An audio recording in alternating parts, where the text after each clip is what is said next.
Le invito para que me acompañe abriendo su Biblia en el capítulo 2 del libro del Génesis.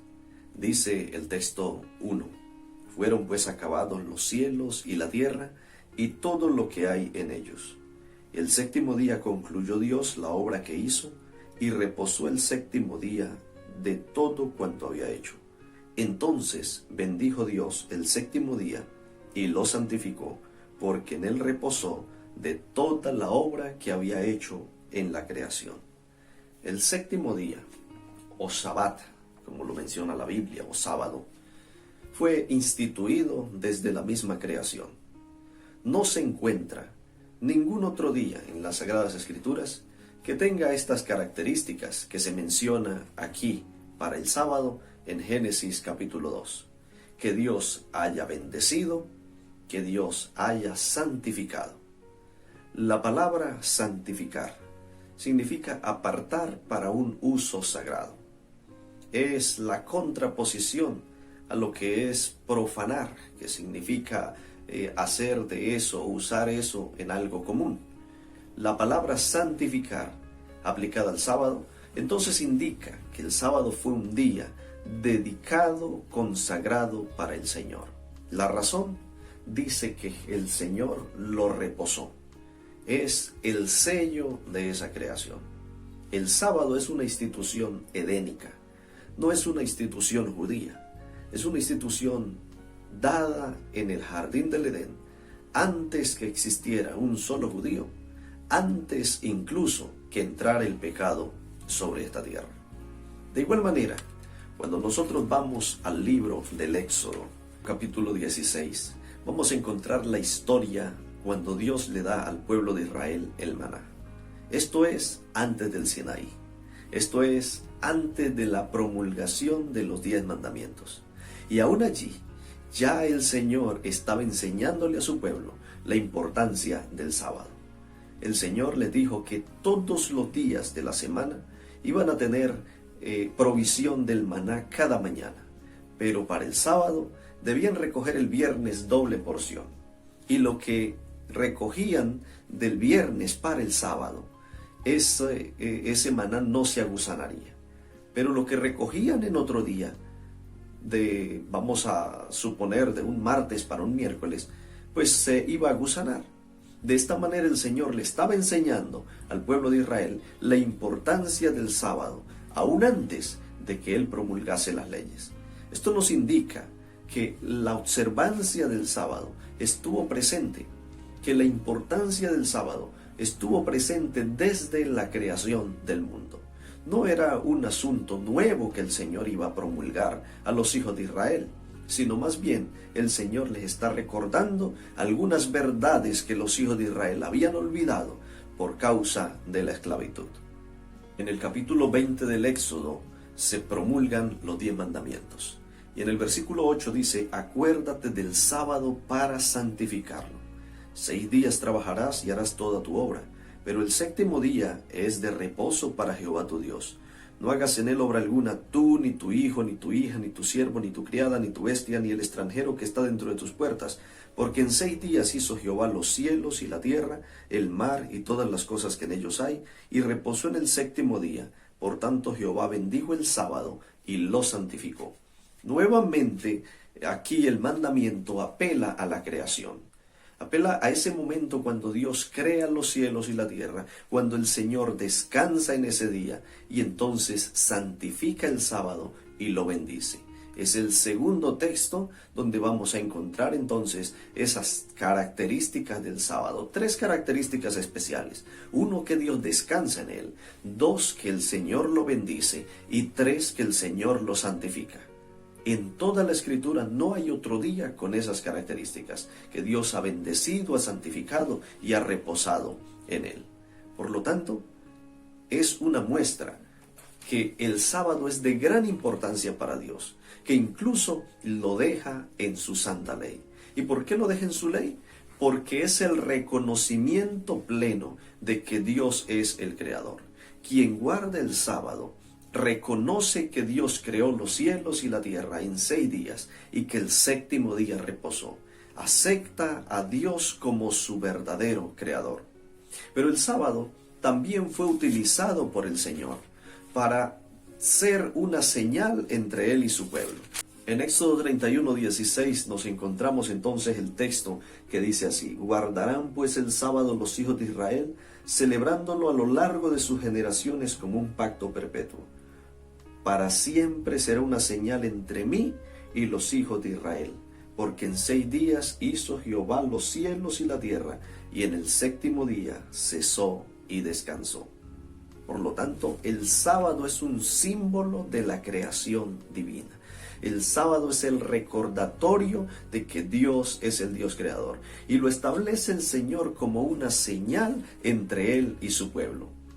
Cuando vamos a Ezequiel capítulo 20, el versículo 12 y el versículo 20, el Señor le dice a los israelitas a través del profeta Ezequiel, primeramente en el versículo 12 reclamándole, donde dice: les di también mis sábados para que fueran una señal entre mí y vosotros, para que supiesen que yo soy Jehová que los santifico.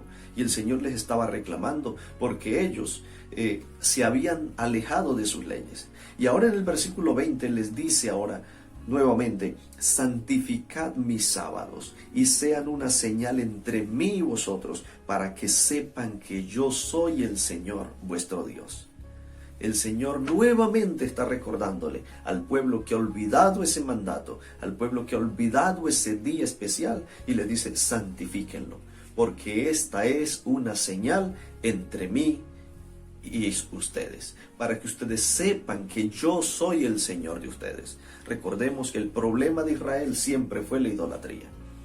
Se iban tras otros dioses, y a través del sábado el Señor quería recordarles: yo soy el Señor de ustedes, yo soy el creador de ustedes, y fuera de mí no hay más. Por lo tanto, el sábado se constituye en esa señal entre Dios y su pueblo Israel. Pero alguno dirá: nosotros hoy ya no somos israelitas. Alguno dirá: eso era para el tiempo de los judíos.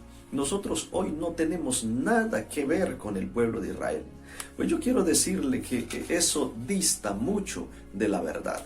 Cuando nosotros nos vamos al libro de Romanos y entonces nos situamos en el capítulo 9, nos vamos a encontrar una gran verdad que el apóstol Pablo nos dice. En el versículo 9, él comienza diciendo que él desearía mismo ser anatema, separado de Cristo, en vez que su raza se perdiera, hablando de los judíos. Y entonces dice que de los judíos vinieron los pactos, vinieron las promesas y procedió Cristo. Y se pregunta, bueno, ¿qué fue lo que pasó entonces? ¿Por qué fue rechazado Israel?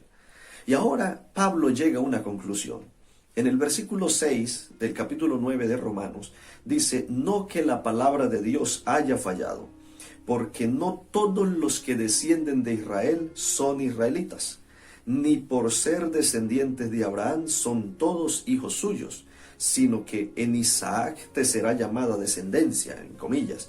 Esto es, escuchen, no son hijos de Dios los hijos según la carne, los que son contados como descendencia, sino los hijos según la promesa. En otras palabras, lo que está diciendo Pablo es que los hijos de Israel no son los descendientes según la carne, sino son los que han aceptado la promesa, es decir, los que han aceptado a Cristo. O sea que para Dios, cuando Dios habla de que Él establece un pacto con Israel y que es un pacto para siempre, que es un pacto perpetuo, no está hablando del Israel solamente físico, sino que está hablando de aquel Israel espiritual, aquel Israel que entraría a aceptar la promesa. Y ahí es donde dice Pablo: entonces la palabra de Dios no ha fallado. Porque si Dios hubiese desechado completamente a Israel, pues entonces fallaría la palabra de Dios cuando dice que estableció un pacto perpetuo, un pacto para siempre. Pero Pablo entonces está diciendo: no falló. Lo que pasa es que son los hijos de la promesa los que son hijos de Dios. Y este planteamiento lo vuelve a tener el apóstol Pablo en el libro de Gálatas. En el capítulo 3, el versículo 27 dice: pues todos los que habéis sido bautizados en Cristo Jesús, de Cristo estáis revestidos. Ya no hay judío ni griego, no hay esclavo ni libre, no hay hombre ni mujer, pues todos sois uno en Cristo Jesús. Y si vosotros sois de Cristo, ciertamente descendientes de Abraham sois y herederos según la promesa. Así que cuando la Biblia habla de establecer un pacto perpetuo con Israel, está refiriéndose también a todos aquellos que creen en Cristo y que son bautizados en Cristo. Por lo tanto, cuando el sábado dice que sería una señal para siempre entre Dios y los hijos de Israel, está abarcando también a aquellos descendientes de Israel en la promesa en Cristo Jesús. No en vano Jesús también dio su ejemplo al guardar el sábado, al hacer del sábado un día especial. Si ustedes notan, una de las cosas que Jesús más le gustaba hacer en el sábado era sanar personas. Y por eso los fariseos le decían a Jesús, usted no guarda el sábado porque usted sana gente en sábado. Y bueno, Jesús les respondía, es lícito hacer bien en el día sábado. Algunas personas creen que por el hecho de Jesús haber sanado en sábado a algunas personas, entonces fue porque Jesús violentó el sábado. Realmente Jesús estaba devolviéndole el sentido al sábado, porque los escribas, los fariseos, aquellos que dictaminaban las leyes en Israel, habían puesto un cúmulo de cosas al sábado, que hacían ver al sábado más como una carga y no como un día de beneficio para el hombre. No podían entonces hacer el bien en el sábado. Y Jesús vino para decirle a la gente y a sus seguidores que el sábado es un día en el cual podemos realizar el bien, en el cual podemos servirle al otro. Pero también el sábado es un día que podemos dedicar para la adoración al Señor. Cuando vamos al Evangelio de Lucas, en el capítulo 4, el versículo 16 dice, y vino a Nazaret donde se había criado, y el sábado entró en la sinagoga conforme a su costumbre y se levantó a leer. Conforme a su costumbre. Era la costumbre del Señor Jesucristo ir los sábados a la sinagoga, pero era la costumbre del Señor también andar en el sábado sanando y haciendo el bien. Y estas son las dos características fundamentales que tiene el sábado. El sábado es un día en el cual podemos dedicarlo completamente para mostrar nuestro amor a Dios a través de la oración y mostrar nuestro amor al prójimo a través del servicio. Pero alguno dirá, bueno, pero después de la muerte de Jesús, ya los apóstoles siguieron guardando el domingo, se reunieron el domingo. Bueno, la verdad es que la Biblia es muy clara cuando habla de las reuniones que tuvieron en domingo. Por ejemplo, una de las reuniones que tuvieron se registra allí en Juan capítulo 20 y dice que estaban reunidos ese día que Jesús resucitó con las puertas cerradas, pero no estaban en un momento de adoración. Dice que estaban reunidos por miedo de los judíos. Otra de las reuniones que se menciona en el libro de Hechos es una reunión de Pablo, que dice que él tenía que viajar hacia otro lugar y se extendió el culto hasta medianoche. Y esa era una reunión del domingo. Cualquiera puede reunirse en un día de esos con el objetivo de predicarle a su iglesia, si es que tiene que viajar. Y bien, otra de las órdenes que da el apóstol Pablo es que cada primer día de la semana, cada uno, como propuso en su corazón, recogiese la ofrenda para que cuando él fuese no hicieran colectas. Pero no está para nada diciendo que ese sea el día de adoración. Es más, el texto sugiere que esas colectas, cada uno, cada primer día de la semana, la iba a hacer en sus casas. Y cuando Pablo fuese o enviase a personas para recaudar las ofrendas, pues entonces ya cada uno tenía y no era necesario realizar colectas. Así que la Biblia claramente no identifica en ningún momento que el domingo sea un día ahora de adoración en el cual los cristianos lo hayan hecho.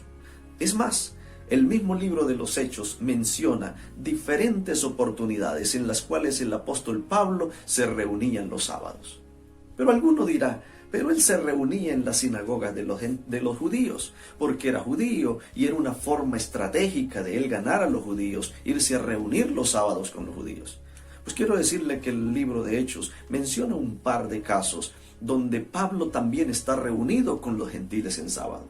Por ejemplo, el capítulo 13 del libro de los Hechos, el versículo 42, dice, cuando salieron ellos de la sinagoga de los judíos, los gentiles les rogaron que el siguiente sábado les hablaran de estas cosas. Y el versículo 44 dice, el siguiente sábado se juntó casi toda la ciudad para oír la palabra de Dios. Así que aquí estamos ante una situación donde está Pablo reunido también el sábado, no con los judíos, sino con los gentiles, donde los gentiles le dicen el próximo sábado, nosotros queremos que usted nos hable a nosotros de esas cosas. Pablo también tenía la costumbre de reunirse los sábados. Y aunque es cierto, él iba a la sinagoga de los judíos para predicar a Cristo, pero nunca fue una práctica que el apóstol Pablo rechazó después de haber conocido a Cristo. Él continuó con la práctica de observar el sábado. El versículo 2 del capítulo 17 de Hechos dice, y Pablo, como acostumbraba, fue a ellos y por 3 sábados discutió con ellos. Así que aquí nuevamente habla de una práctica de acostumbramiento que tenía Pablo de ir el sábado a las sinagogas, ir el sábado a adorar. Y estamos hablando de tiempos, años después que Jesús ascendió a los cielos.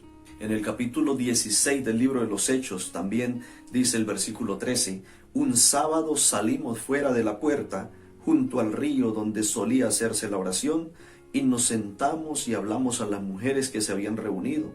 Y entonces una mujer llamada Lidia, vendedora de púrpura de la ciudad de Tiatira, que adoraba a Dios, estaba oyendo, y el Señor le abrió el corazón para que estuviera atenta a lo que Pablo decía. Nuevamente, este es otro episodio donde Pablo el sábado va a un lugar, no a la sinagoga, sino a un lugar destinado a la oración, y va con gente no judía, sino gentil, y hace conversos en aquel día.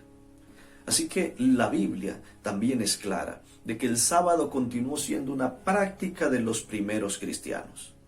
¿Pero qué pasó? Es hasta después del siglo II cuando comienza a observarse que los cristianos empezaron a separarse de las prácticas de la observancia del sábado. Tertuliano es uno de los primeros en escribir acerca del descanso dominical. ¿Y por qué lo hacían los primeros cristianos? Porque recordemos que en los primeros siglos Roma perseguía a los judíos. Y los judíos habían hecho una resistencia total a Roma. Atacaban a las tropas romanas. Y entonces los romanos se propusieron hacer un exterminio de los judíos.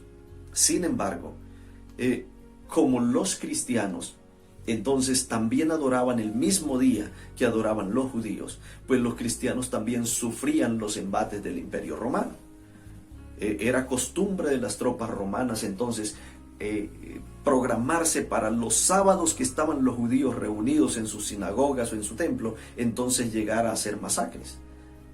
Y si encontraban un grupo de cristianos, a ellos no les importaba si eran cristianos o no, los catalogaban como judíos. Y por tal razón los cristianos empezaron a reunirse entonces más bien el domingo para no sufrir los ataques del imperio.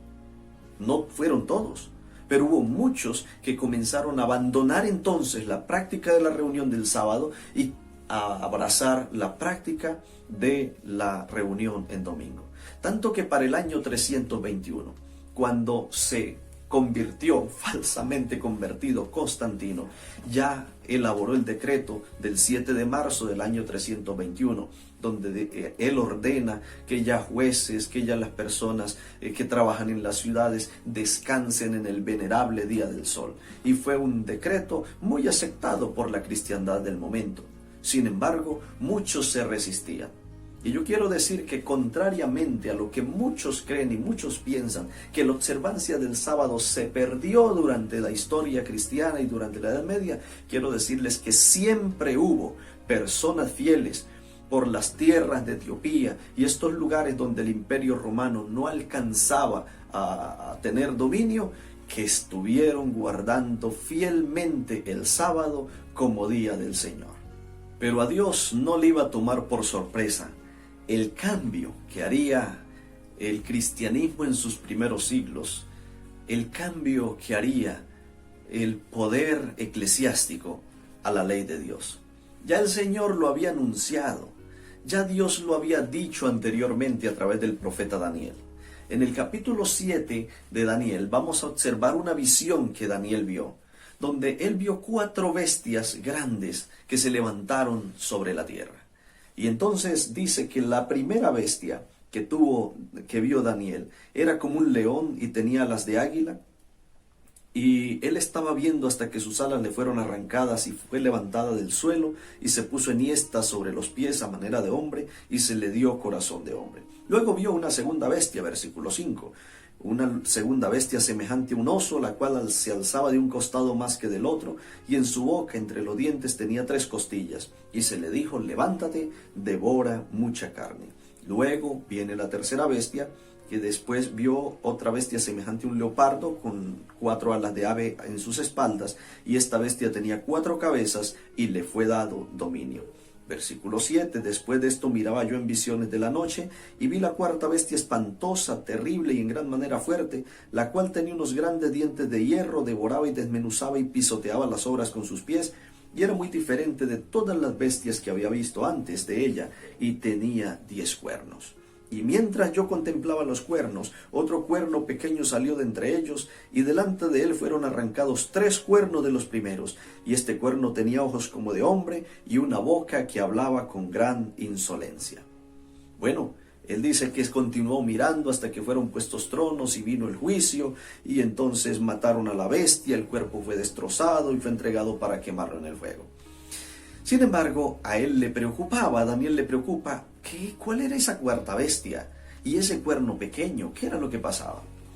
Si usted sigue leyendo el capítulo, el ángel viene para explicarle y le dice: mira, estas 4 bestias son 4 poderes que se levantarán sobre la tierra, y luego el reino, los santos del Altísimo recibirán el reino de Dios. Es básicamente la misma visión que Nabucodonosor ve en Daniel capítulo 2. Y esa visión de Daniel capítulo 2 también termina con el reino de Dios, y también hay 4 poderes, y también hay una división del cuarto poder en los 10 dedos de la estatua. Aquí hay una división del cuarto poder en los 10 cuernos. Así que la visión es básicamente la misma. En la primera visión, en Daniel 2, la cabeza de oro es identificada con Babilonia. Pues también aquí en Daniel 7, esa primera bestia es catalogada con Babilonia, como Babilonia. Entonces, después del león viene el oso, que simbolizaba los medos y los persas. Luego viene Grecia, que es simbolizada por el leopardo, y luego vendría Roma, que es simbolizada por esa bestia espantosa y terrible. Y dice que esa bestia tenía 10 cuernos, y es interesante la historia, porque nosotros vamos a ver cómo Roma también fue dividida por esas 10 tribus bárbaras. Y después que Roma fue dividida por esas 10 tribus bárbaras, se levantó un poder que dice que iba a arrancar 3 de esos cuernos. Pues es interesante también que la historia nos menciona que cuando el poder papal fue ascendiendo, se levantó contra 3 tribus, que fueron los érulos, los vándalos y los ostrogodos, que eran tribus arrianas y que no se sometían a la doctrina eclesiástica, y fueron exterminadas con la ayuda del Imperio Romano. Así que finalmente el heredero de la política, el heredero de la unidad de Roma, fue el poder papal. Y cuando el poder papal asciende, entonces hizo lo que el ángel le dijo a Juan que ese poder haría. Mire, el versículo 23 en adelante dice: la cuarta bestia será un cuarto reino en la tierra, el cual será diferente de todos los otros reinos, y a toda la tierra devorará, trillará y despedazará. Los 10 cuernos significan que de aquel reino se levantarán 10 reyes, y tras ellos se levantará otro, el cual será diferente de los primeros 3, y derribará a 3 reyes. Hablará palabras contra el Altísimo, y a los santos del Altísimo quebrantará, y pensará en cambiar los tiempos y la ley, y serán entregados en sus manos hasta tiempos y medio tiempo. Habría cosas que ese poder que se levantaría haría. Uno, hablaría palabras contra el Altísimo. Otras versiones dicen, hablará palabras de blasfemia. Y las palabras contra el Altísimo, de blasfemia, son catalogadas también como una usurpación del poder de Dios. Quebrantaría a los santos del Altísimo, haría persecuciones, masacraría a los santos del Altísimo, pero también pensaría en cambiar los tiempos y la ley. Y claro, no ha habido ningún otro poder en la historia, aparte del poder papal, que se haya atrevido a hacer un cambio en los mandamientos de Dios. Cuando tú comienzas a observar los mandamientos de la ley de Dios en Éxodo 20, comparados con los mandamientos del poder papal en el catecismo, usted se va a encontrar que son dos cosas totalmente distintas. Porque el primer mandamiento dice, no tendrás dioses ajenos delante de mí. El segundo mandamiento dice, no te harás imagen ni ninguna semejanza de lo que está arriba en el cielo, ni abajo en la tierra, ni en las aguas debajo de la tierra. No te inclinarás a ellas ni las honrarás. El tercer mandamiento dice, no tomarás el nombre de Jehová tu Dios en vano. Y el cuarto mandamiento dice, acuérdate del sábado para santificarlo. Pero en el catecismo no es así. En el catecismo el primer mandamiento dice, amar a Dios sobre todas las cosas. El segundo mandamiento dice, no jurar su santo nombre en vano. Y el tercer mandamiento dice, santificar las fiestas. Y el cuarto mandamiento ya dice, honra a tu padre y a tu madre. ¿Notan ustedes? El cambio en la ley ha sido hecho. Y ha sido hecho precisamente en aquellos mandamientos que apuntan hacia Dios. Por ejemplo, en el primer mandamiento no es lo mismo decir amar a Dios sobre todas las cosas que decir no tendrás dioses ajenos delante de mí. Porque cuando tú amas a Dios sobre todas las cosas, pues puedes tener otras cosas que también amas. Pero cuando no tienes dioses ajenos delante de mí, a los dioses, a los ídolos, no les queda ningún lugar. Cuando dice, no te hagas imagen ni ninguna semejanza de lo que está arriba en el cielo ni abajo en la tierra, no te inclines a ellos ni las adores, ese mandamiento es eliminado en los mandamientos del catecismo. Cuando dices, no tomarás el nombre de Jehová tu Dios en vano, lo cambian para decir, no jurar su santo nombre en vano. Y es que tomar el nombre de Dios en vano también es hacerme pasar con la autoridad que Dios tiene, de perdonar pecados, de hablar en nombre de Dios, de legislar en nombre de Dios. Yo no puedo como ser humano hacer eso. Pero el mandamiento del catecismo sí deja eso un poco abierto. Y el cuarto mandamiento también fue eliminado. No es lo mismo decir acuérdate del sábado para santificarlo, que decir santificar las fiestas. Bueno, ¿cuáles fiestas? No deja muy claro. Pero el sábado iba a ser cambiado en la historia y a Dios no le tomó por sorpresa. Ya el versículo 25 de Daniel 7 decía, hablará palabras contra el Altísimo y a los santos del Altísimo quebrantará y pensará cambiar los tiempos y la ley. Y qué interesante. El único mandamiento de tiempo que existe en la Biblia, que existe allí en los 10 mandamientos, es el mandamiento del sábado. Es el único mandamiento que tiene que ver con el tiempo, pues ese mandamiento iba a ser cambiado, iba a ser eliminado. A Dios no le toma por sorpresa los movimientos religiosos. A Dios no le toma por sorpresa los cambios que los seres humanos quieren hacer en su ley. En Isaías capítulo 66, hablando el Señor de esos cielos nuevos y de esa tierra nueva, en una proyección que hacía al pueblo de Israel, le dice lo siguiente, porque como los cielos nuevos y la tierra nueva que yo hago permanecen delante de mí, dice Jehová, así permanecerá vuestra descendencia y vuestro nombre. Y de mes en mes y de sábado en sábado vendrán todos a adorar delante de mí, dice Jehová. Es una proyección a futuro. Y aunque es cierto, esta profecía estaba dada para Israel, que si Israel completaba o cumplía el plan de Dios, pues Israel hubiese gozado de un dominio universal. Israel hubiese gozado de una bendición especial entre todos los pueblos de la tierra, pero esta herencia de las promesas se proyecta también hacia la iglesia cristiana en los tiempos finales. Por eso dice Isaías 58, si retraes del sábado tu pie de hacer tu voluntad en mi día santo, y al sábado llamas delicia, santo, glorioso de Jehová, y lo veneras, no haciendo tu voluntad, ni hablando tus propias palabras, entonces te deleitarás en Jehová, y yo te haré subir sobre las alturas de la tierra, y te daré a comer la herencia de Jacob tu padre, porque la boca de Jehová lo ha hablado. Usted y yo somos hijos de un Dios creador. Usted y yo somos criaturas del Señor. Y usted y yo necesitamos reconocer cada día que Dios es nuestro creador.